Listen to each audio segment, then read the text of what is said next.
Okay guys, no, pauwi na kami. Pauwi na kami, biglang kumontak to si Sir Michael Tuason. Hello sir, no, yun.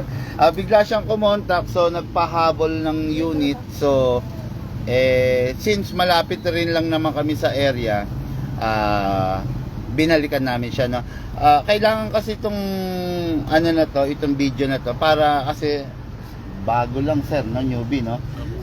Para magagay natin yung ka-airsoft natin, at least meron siya mapapanood, recap, no, doon sa kanyang unit. Okay, kanyang unit, di ko napapatagalin, the CC Shadow 2, the Everyman's Dream, the Shadow 2, napakaganda, napakalupit, full upgraded chain.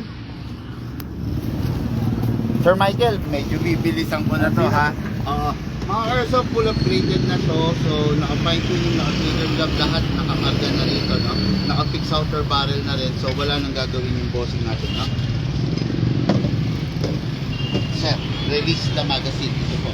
Okay, so ito po, kailangan isprayan po ito, press the valve, then spray, tapos dito rin po.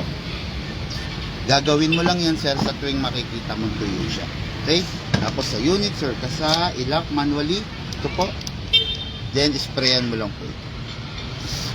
Okay? After that, okay na yan, sir. Release, tapos rest po. Okay? Ngayon po, sa gas po, nakikita niyo naman yung mga vlog ko. Napapansin niyo, 2 seconds lang kami nagagas, di ba? 2 seconds lang, ayan. 1, 2. Okay na po yan. Wag mo nang tatagalan, sir, kasi sayang yung hangin, no? Baka kasi minsan hindi mo naman makonsume lahat, sayang lang po. Okay, then ito, tain to pababa, ito, then all the way, then dito ilalagay yung bala. So, okay, pump lang po. Okay, ayan sir, pag may bungi-bunging ganyan, kalugin mo lang sideways para umalay. Kailangan ganyan. Okay, hindi ko na po pupunuin. Maximum round sir is 27, pero ang allowed lang natin 20 to 23 para hindi masira yung spring. Bago tayo mag-start, sir, ang unit lifetime warranty, pag nagka-problema, ang gagawin, hindi ipapabukas kung kani-kanino. Tawag nyo lang po sa amin, sir. Ha? Pasok po sa unit, kasa po.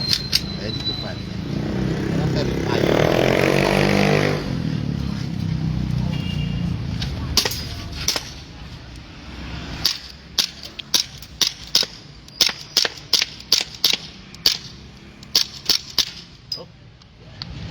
Open slide. Alam mo lang gagawin, ha? Nanonood pala, no? Buti na lang na-tsempohan kami dito ni sir na sa mga Pangasinan kasi pauwi na kami, humabol ko, no? Pahabol. Sir, bali ang previous ng unit natin, lifetime warranty, 0.20 grams na bala, 0.25 grams. Alam mo naman na kung para saan to, no? Ito sir, gagamitin mo standard, pero pag malakas ang hangin, 0.25 ang gagawin. Okay? So, yun lang mga airsoft. After nito, nabataan pa kami. Thank you.